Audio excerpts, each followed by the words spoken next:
Okay, everybody, well, this is it. We're the last panel, and I want to thank the true believers who are left here.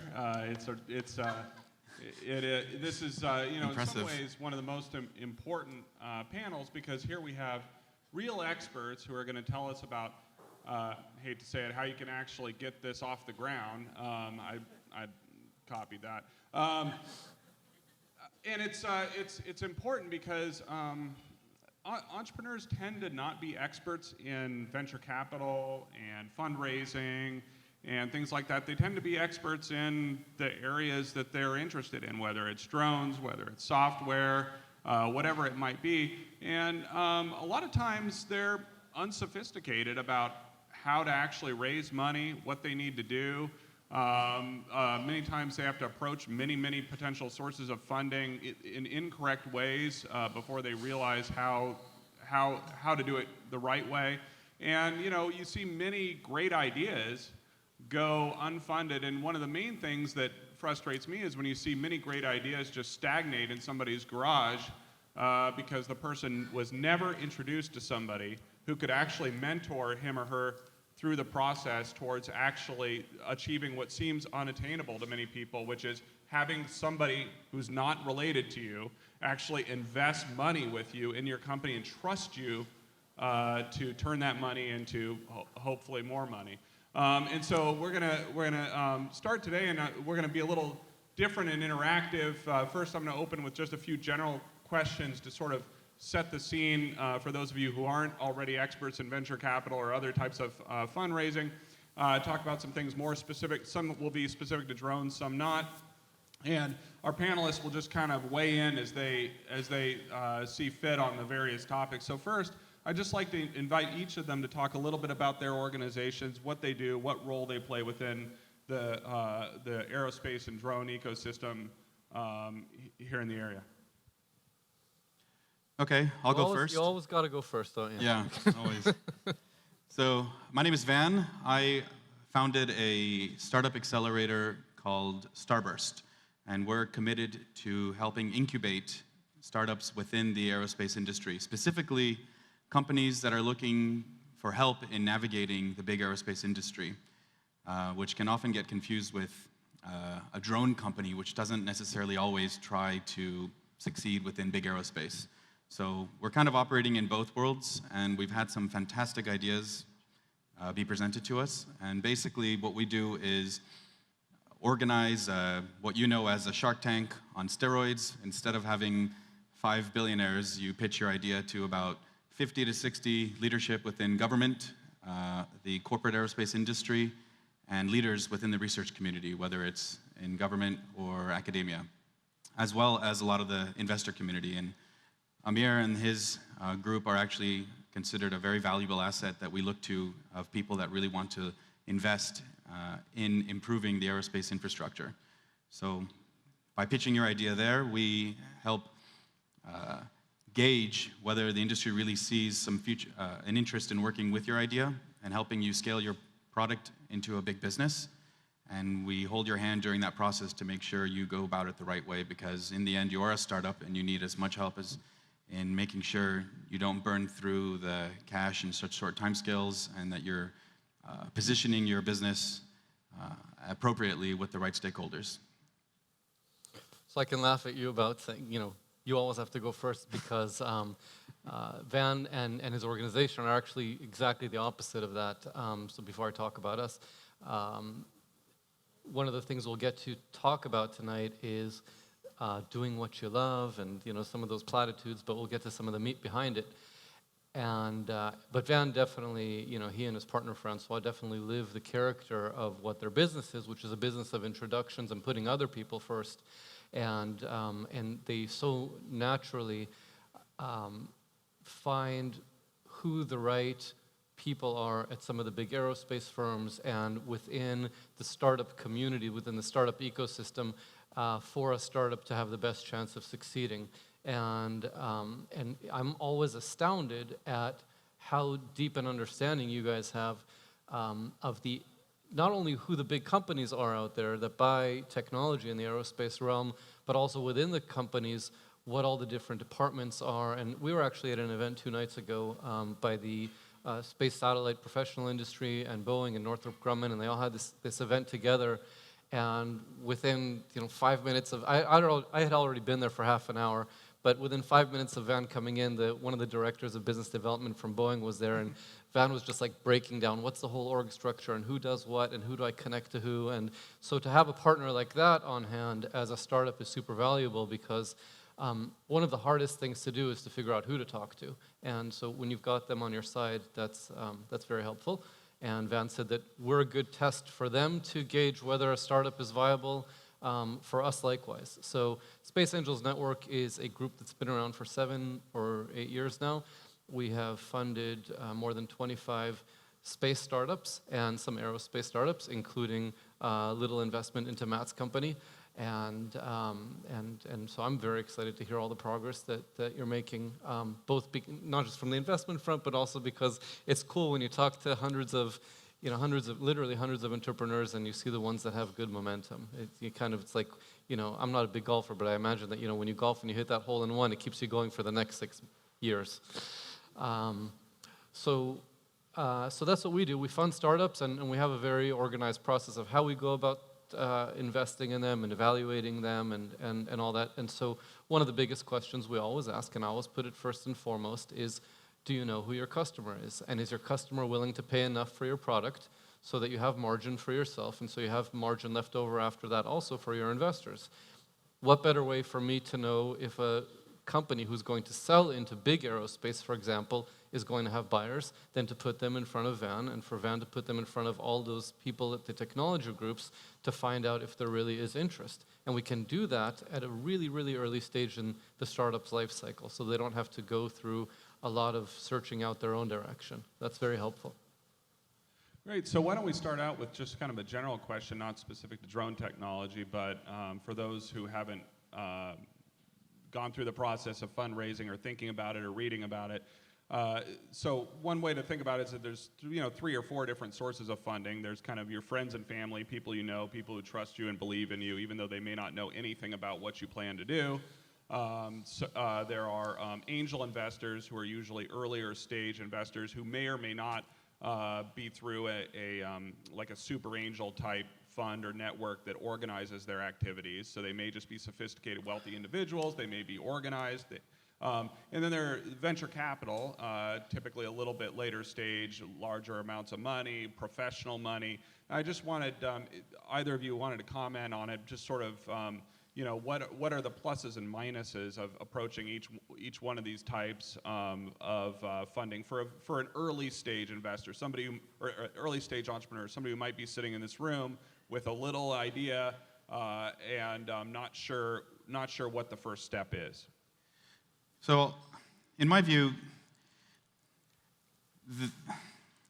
there's a lot of people with money out there. There's a lot of people that want to invest in good ideas. And what we find is, in my experience over the past many years, it's become much more organized. And you said that earlier. There's becoming a best practice that's been adopted out of the circles of Silicon Valley and the venture community. And that's kind of spread organically. And I heard Portland is now calling it Silicon Forest. I mean, so there's a best practice that's been adopted in introducing ideas, people with ideas, to places where they can seed those ideas. And look at possibly being awarded a cash prize and trialing their idea into a proof of concept. So basically, there's become this kind of stairs that you can follow in order to really tease out whether you're onto something. And as you go up these stairs, what you find is that a lot of other factors come into play. Like Amir mentioned, are you close to your customer base? Have you found and I heard a lot of panels before this talking about making sure you build the right team, and that how important recruitment is. Recruiting, I thought that was a really good statement Amir made earlier about hire slowly, fire quickly. And so, yeah, I think financially there's a lot of ways to do it, and a lot of people are now becoming smarter about the sort of money they're looking for, because it's not just about having the money, it's about the person that gives the money to you is going to end up taking a seat on your board, and they're going to influence a lot of the decisions of the future of your business. So you have to Be, yes, open-minded to bootstrapping, looking at friends to family, and more commonly, a lot of people still take bank loans. This whole trend of giving up X% of your equity in your business in order to get a convertible note to go through an accelerator program is very hyped. And I think when our business looks at terms of the word acceleration, it's not necessarily focused on that early stage incubation. There's a lot of other ways that you can go about building your business and testing that idea. And then really, when you're ready to scale, is where we're interested in accelerating. Yeah, I'm going to be speaking at this event, the Metropole funding event in the Century Plaza in a few days.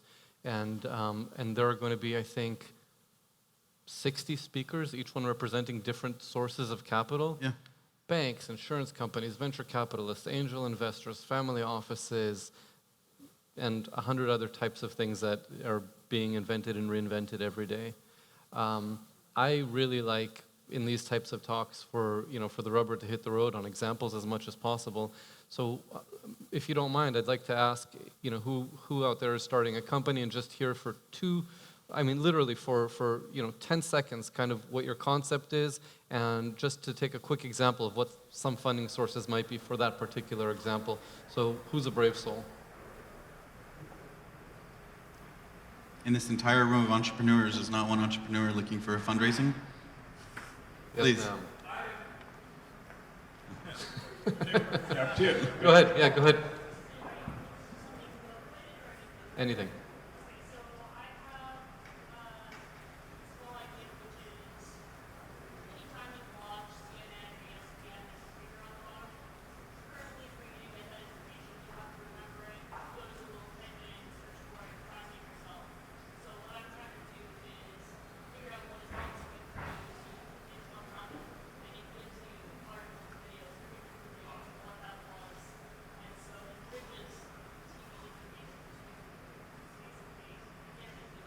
Right, so as a layperson, I'd say it's an interactive TV technology. So what she said, for whoever didn't hear, is you've got the ticker going across the bottom of your TV screen when you're watching the news, and some way of clicking on something on your TV that immediately pulls up on your computer articles relating to that information, or the stats themselves, so you don't have to remember them. And so what do you think are some ways you could get that funded, first of all?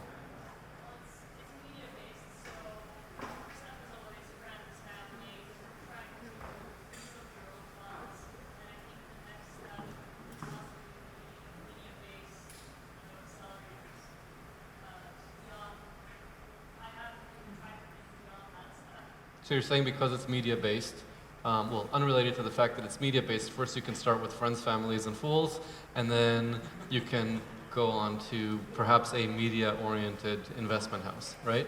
Yeah, so one of the pieces of advice that I always tell people is self-fund as long as you can, because at some point you're going to have to raise money, and the further along you are with your idea's progress, then the less of the company you're going to have to give up when you ultimately do raise money. And if you think it's hard to self-fund at the beginning, wait until you've already raised $1 million, and then you realize that your expenses are $2 million. It's even harder to raise that second million or that second $10,000 or whatever scale you're operating at the moment.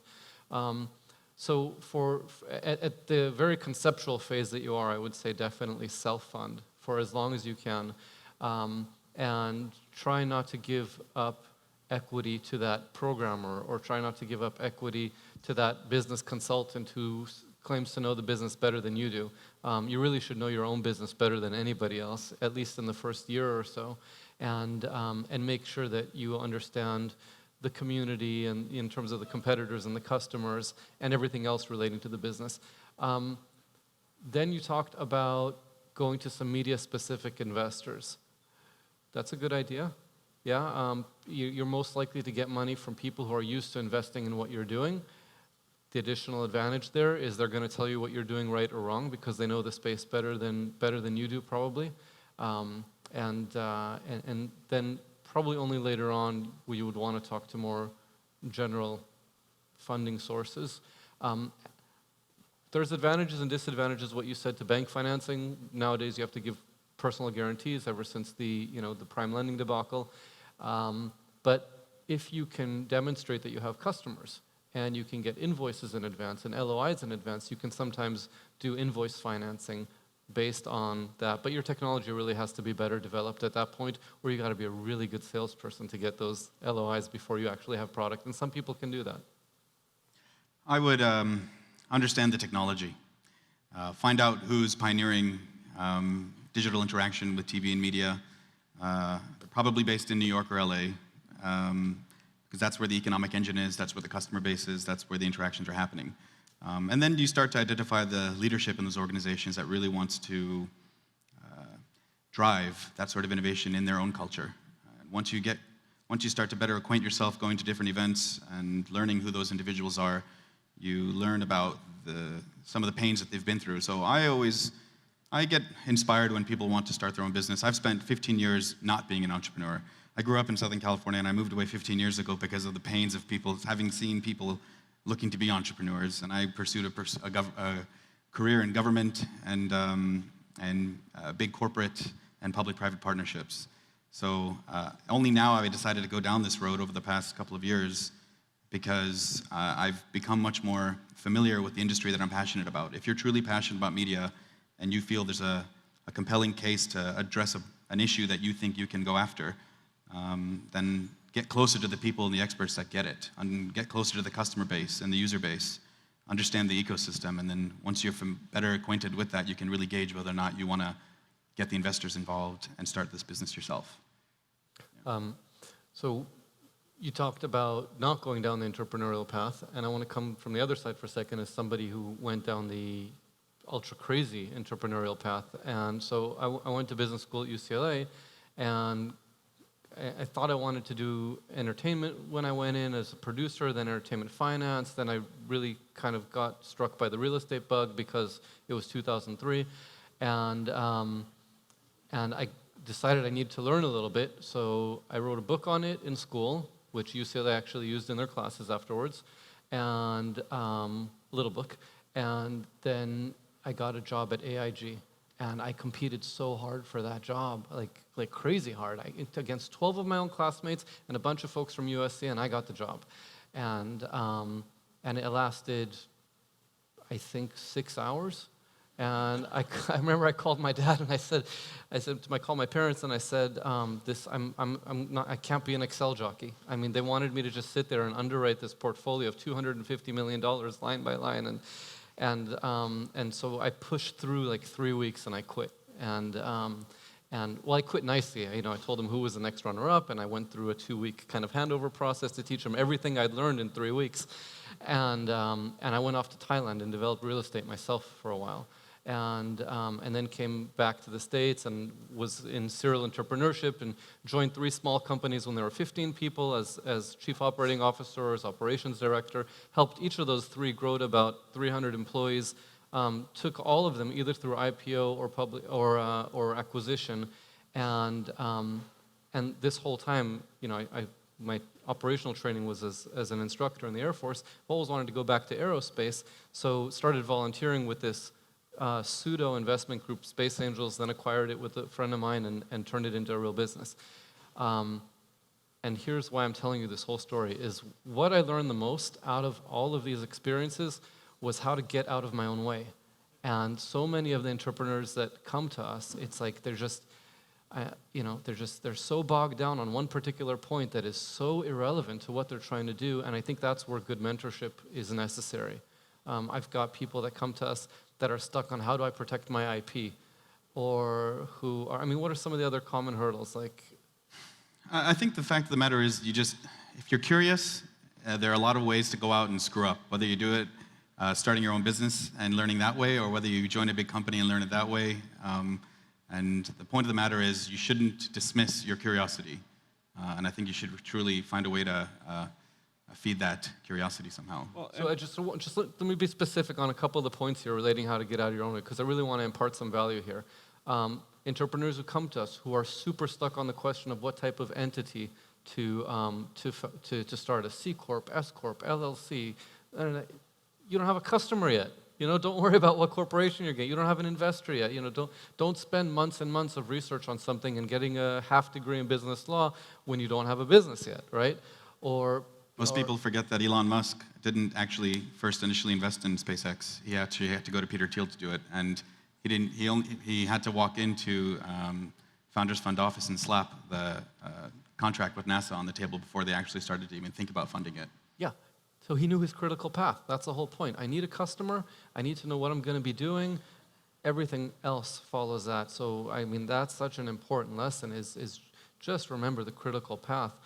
All the administrivia will fall into place afterwards.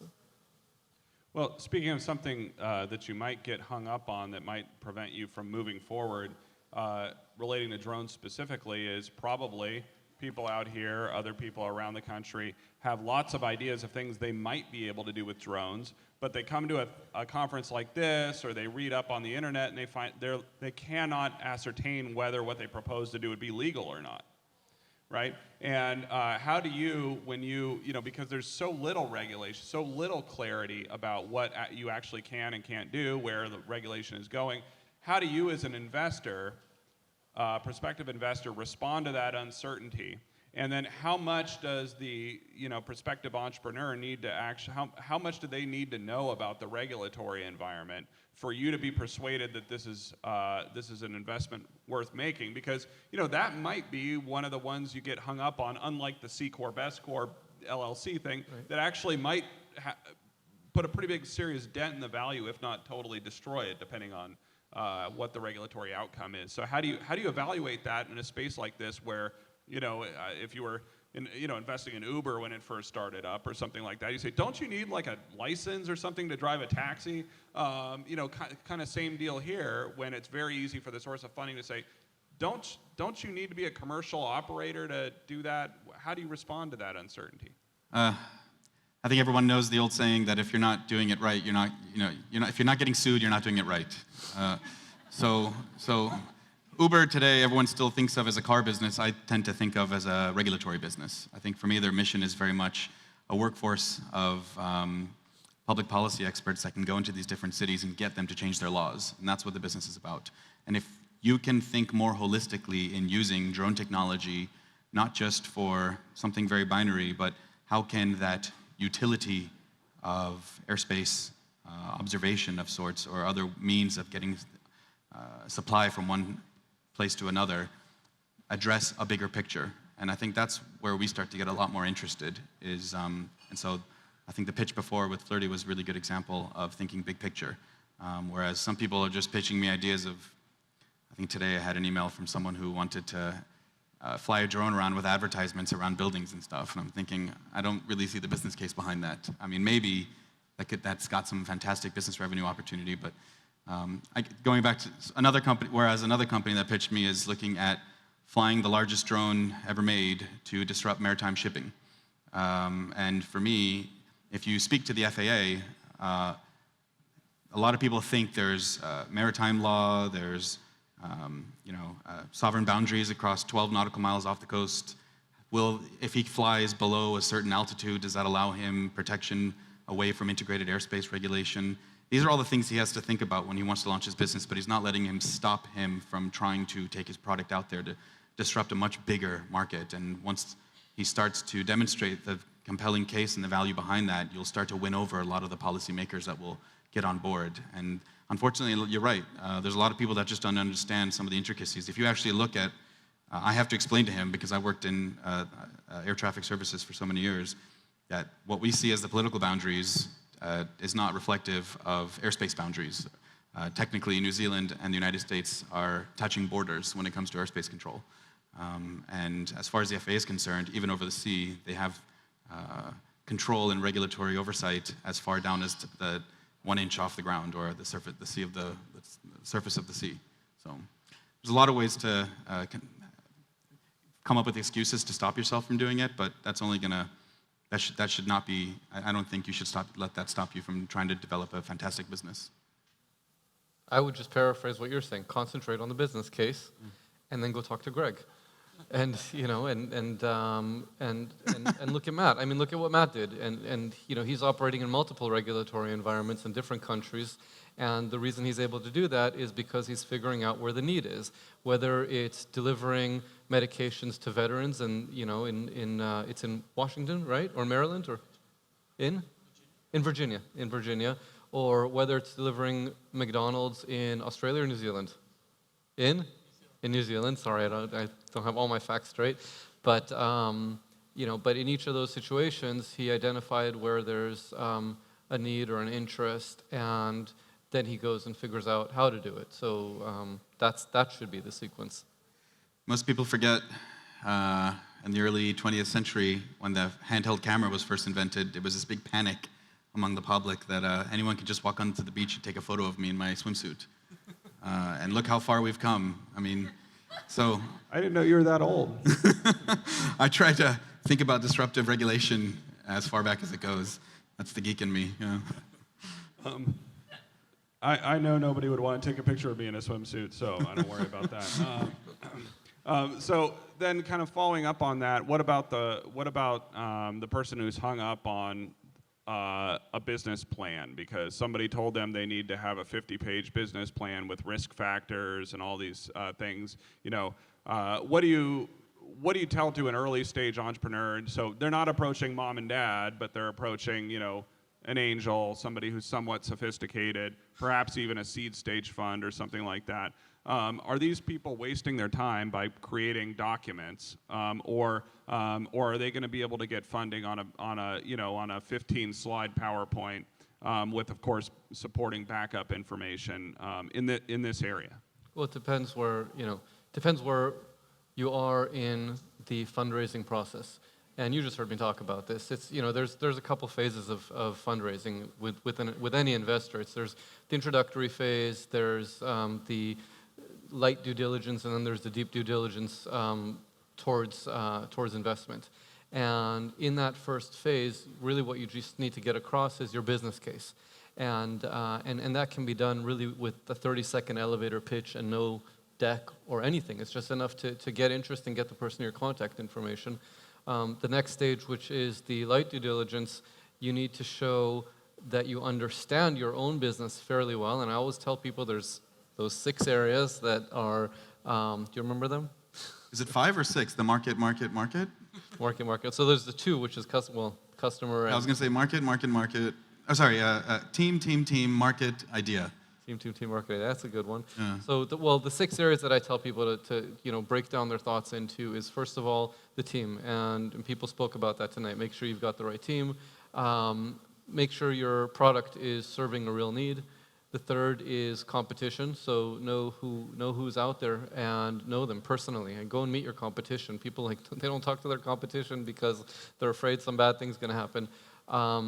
So know the market. Go talk to customers. Don't think about customers. Don't read about customers.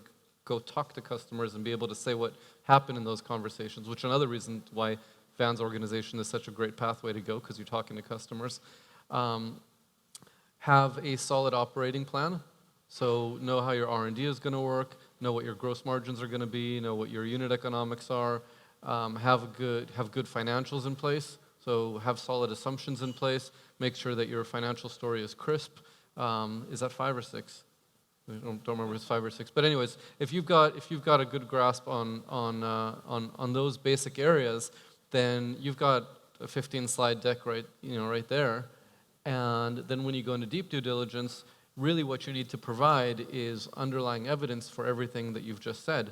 And you should already have that in place because you've done all your research to validate your own business case. And if you haven't, then you're spending your own time and resources on a phantom business and not on something you really understand that is a real business.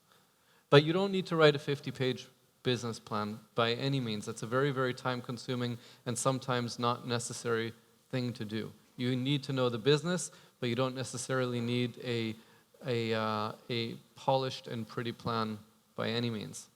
People are investing in you, and you need to believe in yourself.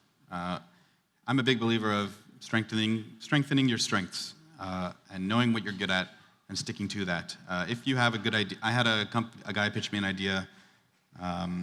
He is wacky. He is very technical. He worked on propulsion engineer for the F-16, and accidentally he came up with this idea, which is phenomenal. But I don't know whether he would be the right person to drive that idea into a business and take it to the next level. So what he's done very cleverly is identify someone that really complements his strengths, someone that really is a good partner and starts to really shape that team, which is the critical component.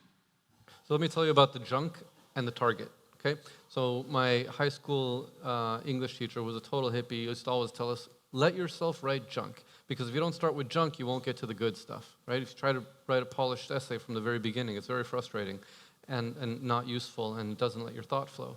And then the second thing is the target. So I say when you're going to go towards developing that 50-page business plan or whatever business plan or a 15-page deck, I say make a target and find out who your most valuable likely investors are or customers are and put them at the middle, and then who's a little bit less likely and who's a little bit less likely, who's less important to you. And start pitching your business and start looking for money at these people out here, because that's where if you mess up, it's okay. And save yourself, your really, really good, polished self for when you get towards the middle. And if you raise some money out here just because you're lucky, great, but at least you haven't gone to your most valuable prospects, right off the bat when you're still rough around the edges. Yeah, I think that's great advice, and one that people tend to go to the place that they think is the most likely, best possible scenario first, and you may not be quite ready for that yet. There's a lot of things when you go out to raise money for the first time, you're not anticipating the types of things they're going to be asking for, and it's valuable to have an answer, at least a credible one, when you're asked. We've heard a lot of emphasis on the team. And actually, this is a thing I get a lot from very early stage entrepreneurs is they want to know, can I go raise money on my idea without putting any team together? And the reason they say they want to do that is, well, isn't it true that a professional source of funding is going to be able to come up with better potential team members than I could? And aren't they going to look askance at the fact that I've given away equity, perhaps a substantial amount, to co-founders when I didn't really know the best people in the first place? And then what I often say back to them is that that's true, but it's also true, something that a lot of people don't realize, is that companies, if your company ends up not doing well, some companies will actually buy your company just for the team, even if they plan to just totally shut down your piece of junk company, because they're very expensive to put together good, cohesive teams who know what they're doing, even if they're working on an ill-fated idea. So I guess, so the early stage person who's saying, well, I know somebody, they're okay. If I go get somebody really good, they're going to want half the company. What advice do you give them? I call that smart business strategy, actually. I think if I'm going to try and splinter an opposition or competition out there, I'd rather try and find a way to get them absorbed into our business somehow. And if it means having a better product, but recognizing they have the talent, but maybe there's a way you got to work together. So that's my first impression. Yeah. I guess people are looking at all sorts of elements of the company when they're, if you have a blockbuster idea, just the idea can sell for a lot of money. But if you don't have a blockbuster idea, but you're real executors, and you can take a so-so idea and just, these are the type of people that can, buy bagels and sell them like diamonds, and you've got a good marketing team, then you can lean on that a little bit. It's really when you're hitting on all cylinders that you get the highest valuation. But I think it's very hard to do anything without at least one super solid member on the team, even if it is a brilliant idea. If you're one person with an idea, you don't want to turn it into a team or a business, and you're looking to kind of license that idea into another entity of sorts, then you're more of playing the patent game. And I think that's you're coming at it from a totally different way, and you're not aspiring to be an entrepreneur and create a startup and really follow a lot of the themes we've discussed this evening. So I think that's a totally different avenue to go down. And so I just want to ask again, because now we know each other a little bit better and we're friends, and so now how many people are thinking about starting a business? So it's still 1, 2, 3, 4. Yeah, see, it's coming out now. It's coming out. Yeah, we're like all in the confessional now. So, all right. And so, how many people? Raise your hands again. So 1, 2. There was one guy in back. 4. Okay.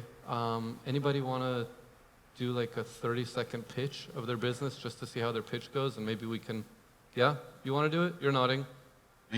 No, right behind you. Right behind you. Oh, you want to hear their pitch?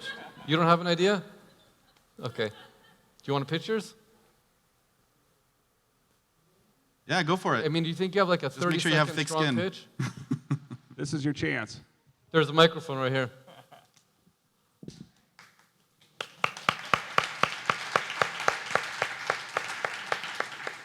Now, just remember one thing, okay, before you pitch, okay? Van really sells into big aerospace companies, and I really invest.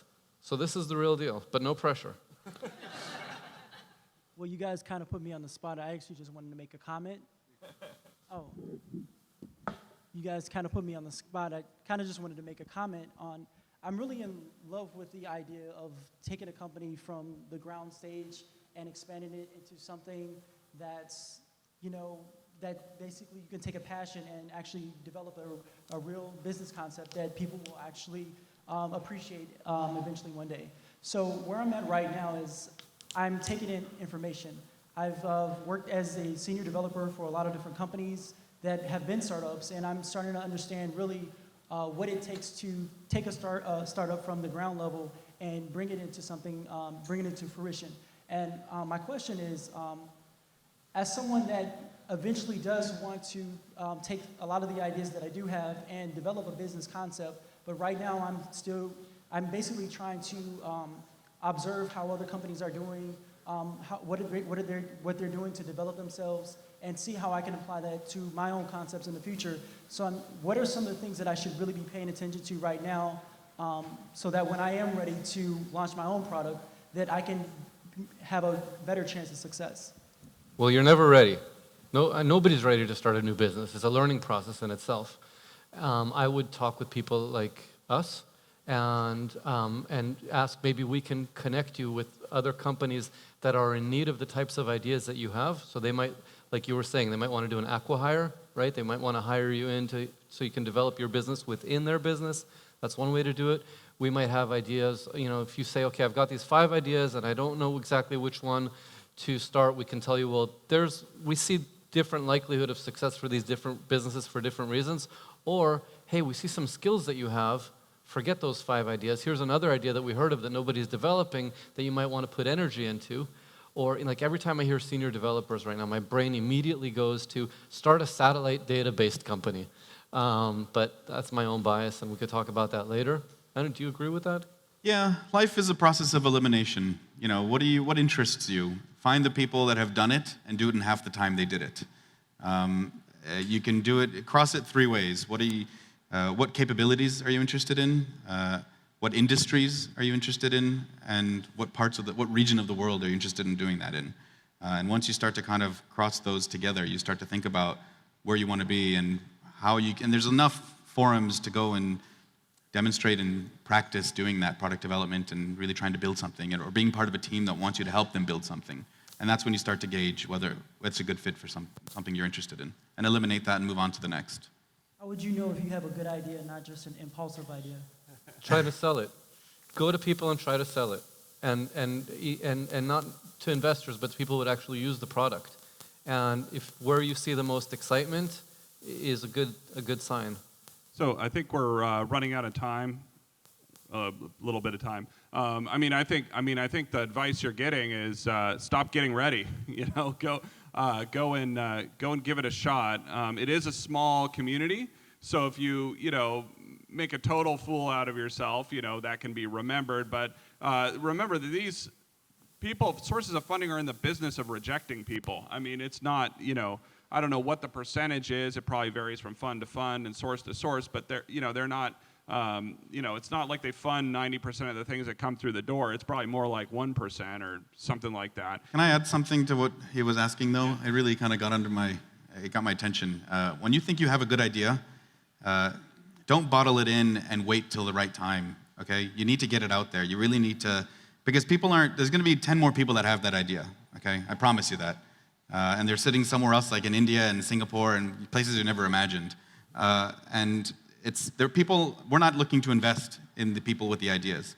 I'm looking to invest in the team that can take that idea to the next level. And most of the time, the investors are investing in the same idea 10 times over, hoping one of them is going to turn it into something real. So it's about really getting it out there. Don't feel that nervous about somebody else stealing it. Because in the end, we're investing in the team that can build on that.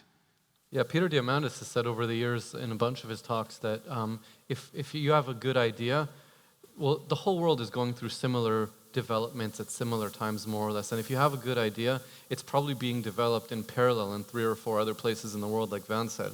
So, yeah, that's so true. It's, get out there and sell the idea.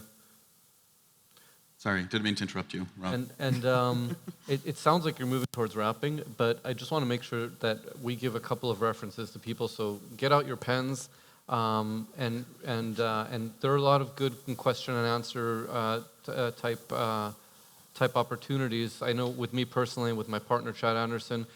So follow us on Twitter at. So my own is the Space Angel, Chad's is Space Capital. Space Angels is Space Angels, and feel free to post questions, ask questions. We're happy to answer them. Go to our website, spaceangelsnetwork.com. There is a button there, submit your business plan, and we're happy to look at it and give feedback. We rarely say no without some, at least, kind of direction and advice to help, and we might even point you over to Van's direction if you're more in some of the areas that he's expert in more than we are. So, yeah, thank you, Amir. I am very explicitly committed to aerospace industry and drone technology. I'm very interested in learning more about. So if you have an idea, please don't hesitate to come our way. We're working very closely. This idea. We have been active in Paris for the past 3 years, and it's had industry backing with Airbus and a lot of the other European majors. And because the aerospace supply chain hierarchy is a little bit cleaner and not as messy as the United States, we were able to get it off the ground there and scare the Americans into bringing the Europeans, which is why they finally got their act together. So, which is why we're just setting up shop here. But the point is, there's a lot of infrastructure. Organizations like Cross Campus, where you are right now, are fantastic places to come and seed your ideas and meet other people that can help you build on those ideas. So this is one place of many just in LA that we feel is a good place to come and think about turning those ideas into something bigger. And I'd be very interested in hearing from you if you're interested in sharing a technology that you think can be big within big aerospace and sell it to a Boeing or a Northrop or a Raytheon. I'm the guy to talk to. You can email me at van@starburst.aero, unless, I don't know if Greg and the team didn't already put it up on your website. Okay, cool. And since we're at a drone conference, I want to throw a shout out to a mutual friend of ours, Shaheen Farshi at Lux Capital. He has a particular interest in the drone space and is a co-investor of ours and kind of a big brother and mentor as well. So he is an investor who happens to be very, very well versed in this space. Earlier we talked about, so Shaheen's a really good example of someone who's trying to pull that VC Silicon Valley approach, best practice out of the Bay Area and bringing it down here to Southern California. And I think I heard a lot of people talking about that earlier, but this best practice is being adopted by every major city now, and I think Southern California has extraordinary potential to really take advantage of that. And I love starting my own business and doing it here. I think I'm like a born-again Angelino, and there's a lot of infrastructure and places for you to go and really test those ideas and turn it into something bigger. So. And let me just add, Pepperdine Palmer Center is a list of resources for you. We are committed to basically easing the path for early stage entrepreneurs. It's part of our mission, both for our students and for people just out there in the community. We want to make sure that entrepreneurs are able to move forward with their ideas, that they don't get stuck on things. We know how to do certain types of things. We can help you. So whether you're a source of potential funding, whether you're an expert in one or more of these fields, whether you're an entrepreneur or just somebody with an idea who wants to come talk to us, I hope you will look at us as well as a source of information and ideas, and hopefully even bigger things than that to come in the future. So stay tuned. I hope everybody's had a great time. Thank you for sticking it out all the way to the end, and we're so grateful to have each and every one of you here, and we hope you've enjoyed your time here. Thank you.